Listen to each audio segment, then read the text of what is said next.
తాకట్లో ఉన్న బంగారాన్ని విడిపించలేక వడ్డీల మీద వడ్డీలు కడుతూ ఇబ్బంది పడుతున్నారా? అయితే ఇప్పుడే సంప్రదించండి శివ గోల్డ్ కంపెనీ. మీ నమ్మకానికి మా హామీ శివ గోల్డ్ కంపెనీ. పరబ్రహ్మ స్వరూపమైన అన్నం సామాన్యులకు భారంగా మారుతోంది. బియ్యం ధరలకు అమాంతం రెక్కలొచ్చాయి. కిలోకు 10 రూపాయల మేర పెరగటంతో సామాన్యులు ఆందోళన వ్యక్తం చేస్తున్నారు.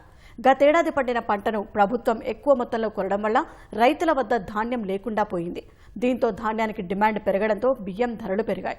ఎల్నినో వల్ల ఈసారి వరి సాగు తగ్గుతుందనే ఆలోచన కూడా మరో కారణంగా కనిపిస్తోంది. అసలు బియ్యం ధర పెరగడానికి కారణాలేంటి? దీనిపై మిల్లర్ల మాట ఏంటి? వ్యాపారులు ఏమంటున్నారు అనేది ఇప్పుడు చూద్దాం. రోజువారీ ఆహారంలో తప్పనిసరిగా బియ్యం వినియోగించే మన రాష్ట్రంలో ధరలు ఒక్కసారిగా పెరిగిపోవడం ఆందోళన రేకెత్తిస్తోంది. 2 నెలల క్రితం ధరలతో పోలిస్తే కిలోకు 10 రూపాయలకు పైగా పెరిగాయి. నాణ్యతను బట్టి 25 కిలోల బస్తాకు 200 నుంచి 300 వరకు వినియోగదారులపై అదనపు భారం పడింది. బీపీటీ రకాలు 25 కిలోల బస్తా 1500, హెచ్ఎంటీ రకం 1600కు చేరుకుంది.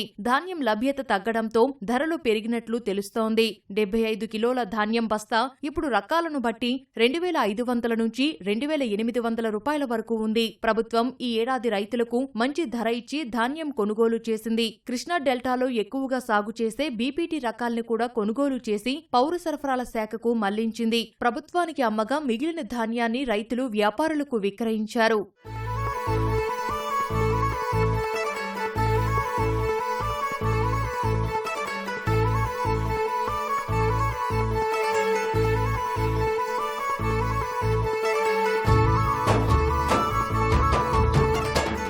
రాష్ట్రంలో 2025-26 ఖరీఫ్ సీజన్లో 37 లక్షల ఎకరాల్లో వరి సాగైంది. రబీలో అది 7 లక్షల ఎకరాలకే పరిమితమైంది. సాధారణంగా రబీలో 17 లక్షల ఎకరాలు సాగు కావాల్సి ఉండగా అందులో 10 లక్షల ఎకరాల్లో కోత పడింది. రబీ సీజన్లో పంట నుంచి మార్కెట్లోకి రావాల్సిన ధాన్యం తగ్గిపోవడం కూడా బియ్యం రేటు పెరగడానికి ఓ కారణంగా కనిపిస్తోంది.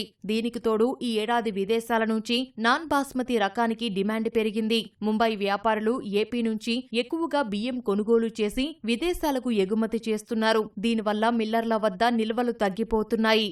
ఈ ఎఫెక్ట్ మేము అనుకోవడం మళ్ళీ క్రాప్ వచ్చేదాకా డెఫినెట్గా ఉంటుంది. కానీ గవర్నమెంట్ మానిటర్ చేయబట్టి రైతుకి మంచి సపోర్ట్ ప్రైజ్ వచ్చింది ఫస్ట్లో. అది మాత్రం ఎక్సలెంట్గా చేసింది కాబట్టి కొంత ప్రజలకు కూడా చివరిలో ఈ టైంలో కొద్దిగా ఇబ్బంది జరిగింది. ఇది కూడా పెద్ద లాంగ్ రన్లో ఉండదు. 1 నెల 2 నెలలు 3 నెలలు ఈ ప్రాబ్లం ఉంటుంది. తర్వాత మళ్ళీ కొత్త క్రాప్ వస్తే రేట్లు బాగా తగ్గచ్చు. 4 సంవత్సరాల నుంచి తిన్న దెబ్బలకి రైస్ మిల్స్ కూడా స్టాక్స్ ఎక్కువ పెట్టట్లేదు.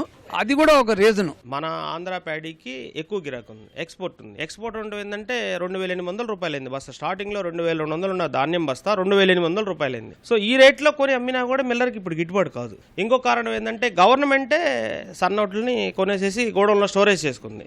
అదొకటి షార్టేజ్ వచ్చేసింది. తర్వాత తుంగభద్ర డ్యామ్ కింద 11 లక్షల ఎకరాలు ఆయకట్టు ఆగిపోయింది గేట్లు మార్చడం వల్ల. సో ఇవన్నీ కారణం వల్ల కొంచెం ప్యాడీ గిరాకు. పెట్రోల్లో కలిపే ఇథనాల్ తయారీకి బియ్యాన్ని వినియోగిస్తున్నారు. ఇతర రాష్ట్రాల్లో పండించే తక్కువ రకం బియ్యాన్నే వాడుతున్నప్పటికీ దేశీయ మార్కెట్ ఏర్పడిన కొరత ఏపీ బియ్యానికి మంచి డిమాండ్ పెంచింది.